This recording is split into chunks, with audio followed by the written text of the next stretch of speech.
name's Caitlin. I'm from grassfedgirl.com. I'm a holistic nutrition consultant, and I've been working on healing myself from Hashimoto's for the past 10 years. Most recently, I've been working on the carnivore diet, and it's been helping a whole lot. I've asked you guys, and I get a lot of feedback that sometimes you do cheat, and you have special keto treats whenever you are doing carnivore, maybe for a birthday or a special occasion or just a promotion or who knows. A lot of you guys have told me that you sometimes have keto diversions from your carnivore plan. So along those lines, I thought you would enjoy this recipe for Keto Fathead Pizza. My husband is a huge fan of this. He's been doing keto for about a month or two now, and he's really been strict. And this has been a recipe we use almost every single night, where he eats this as part of his meal. And it's very low carb. It does have a little bit of coconut or almond flour. It's up to you. And stay tuned for the whole video because I want you to see both versions of the recipe. And I don't have a microwave, FYI, so I use the double boiler method. So you don't have to use a microwave if you don't want to. So the recipe is super simple, and I'll put the one that I use down below. But I will show you here, and I will try to write it out for you too.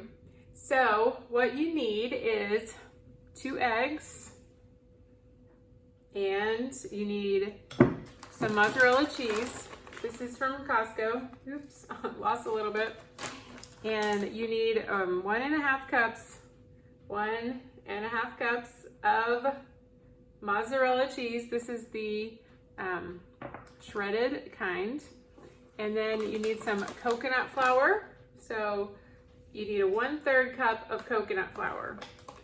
And then stay tuned, at the end I do the almond flour recipe. So you need almond flour if you're gonna do that. And then you need cream cheese, and that's it. It's 2 tablespoons of cream cheese, so 1, 2. And then if you feel like making a little more Italian flavored, you could put some basil or oregano or a little bit of both, but that's totally optional. If you want less plants, then don't do that. But coconut flour for me is much easier to digest. I don't eat this because I'm still doing dairy free, but I also don't tolerate dairy that well anyway. So I try not to eat this ever, but sometimes I fall off the wagon. But anyway, coconut, just as my experimentation, especially when I was pregnant, I had a baby 8 months ago, I could tolerate some coconut flour.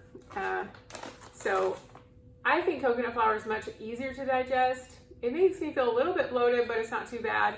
Almond flour, different story. I think almonds very hard to digest. So if you have a more digest sensitive system and digestion is tough for you, then go with the coconut. That's what I would do. All right, so I'll get started and show you what to do. Make sure your stove is set to 425. Mine is a convection, so it only does 400. It takes 25 degrees off, but you want to make sure it's heating up while you're preparing the rest of the pizza dough. So first things, add your cheese to a microwave safe bowl or a oven safe bowl. So 1.5 cups. Then you want to add your cream cheese, and then put in your second thing of cream cheese. So if you were going to use your microwave, you want to microwave this for 45 seconds, then stir it, then microwave it 45 seconds more. I'm going to do it on the double boiler since I don't have a microwave. So you want to get some water going, and then you're going to put your bowl over it. And then it takes about 5 minutes for it to melt, and I would just stir it frequently. So you can see that the water is boiling and it's starting to melt a little bit. So just stir it every once in a while. Okay, so you can see it's really coming together now.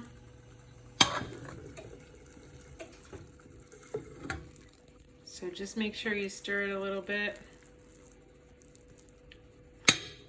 And then you can transfer it over to your workstation. So make sure your eggs are a little bit beaten up.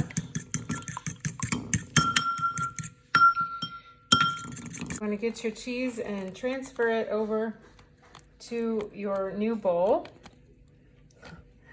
Then you're going to add your eggs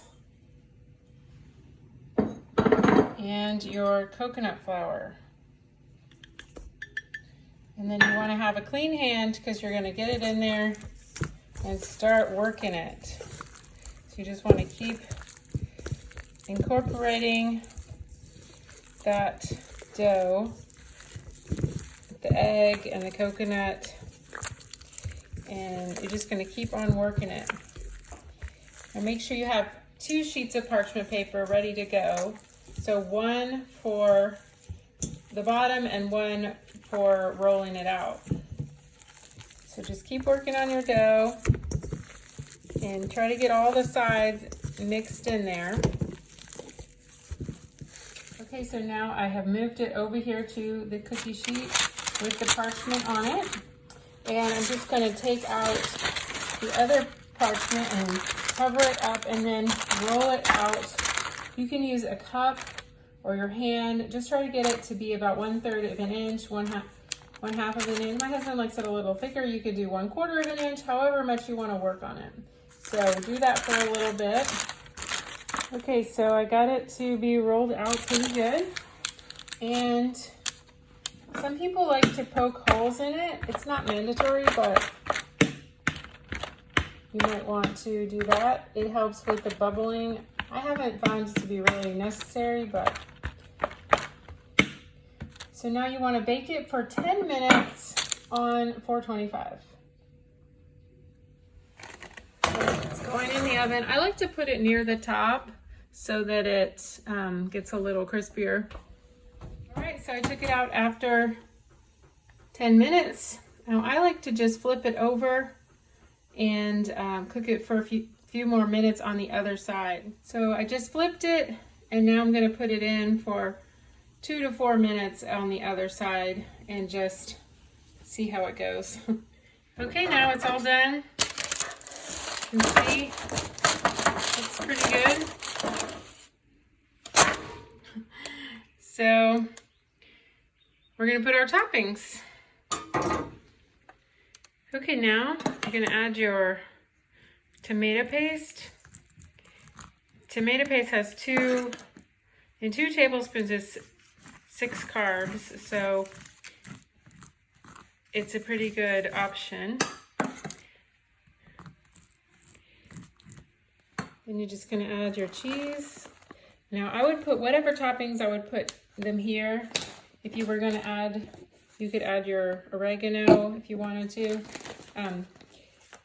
So if you're going to put olives or meat or something like that, just put it on now and then cover it with the cheese. I'm just going to keep it simple today. And then you want to broil this for just like 5 minutes until it's melted. So come back over here, push broil, and stick it back in the oven. Well, now it's out of the oven and looks pretty tasty. I know my husband is gonna love this for dinner. You can see the texture is pretty good. It's hot, it's still very hot, but looks good. Now stay tuned for the almond flour version. Sure, your oven is preheating to 425. I've got mine on convection, so it does 25 degrees lower than 425, so it's on convection, so it'll rotate the air more. So for this recipe, you need 1.5 cups of mozzarella cheese, 2 tablespoons of cream cheese, 2 eggs, 1/3 cup of coconut flour, or 3/4 cups of almond flour.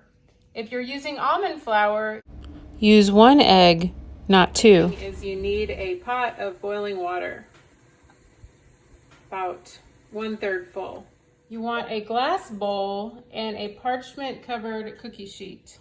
First things first, put your 1.5 cups of mozzarella cheese, and then add your 2 tablespoons of the cream cheese. Then you're going to place it over your metal bowl with the water. and just let it melt for a while. Or you can do this in the microwave until it's melted both all together, and you can mix it up. As you can see, it's starting to melt. Just keep stirring it.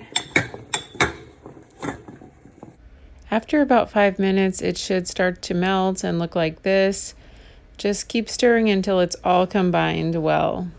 So over here, make sure you have your almond flour ready. I'm doing almond flour tonight. So I've got 3/4 cups of almond flour and 1 egg. And you want to beat your egg up a little bit before you put it in. So now I'll beat this egg up a little bit. You're going to be moving it to a new bowl. So you put your egg in and your almond flour.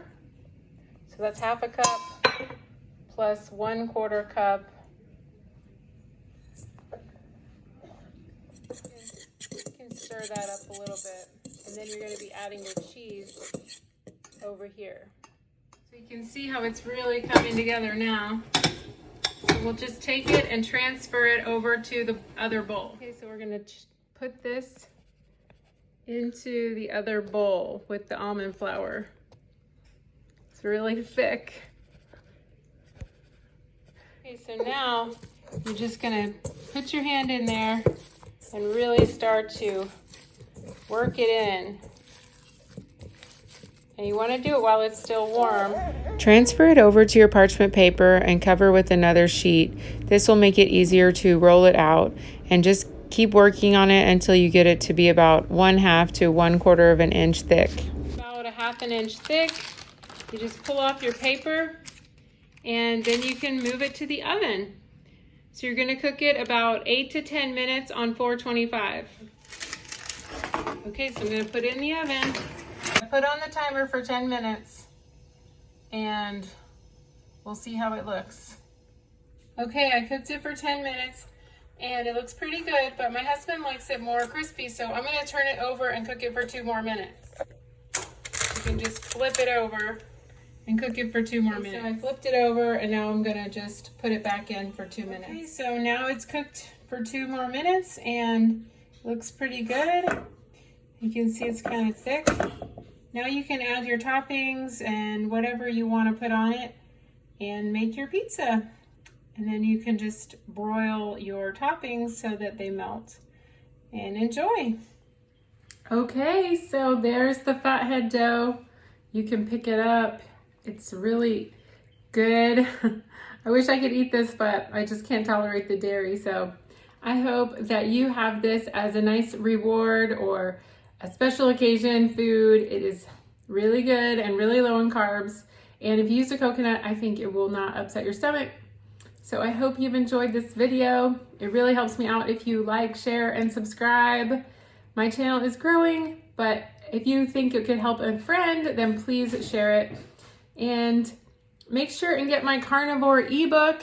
It is 182 pages of how to do the carnivore diet, and it really helps if you have a lot of questions and you're stuck. You can really have a breakthrough if you get my book and stop thinking about all the little things and just get the big picture going. So, and start the healing. You can get it at carnivore30.info. So thanks so much. And I hope you enjoy your fathead pizza. We'll see you next time. Bye-bye.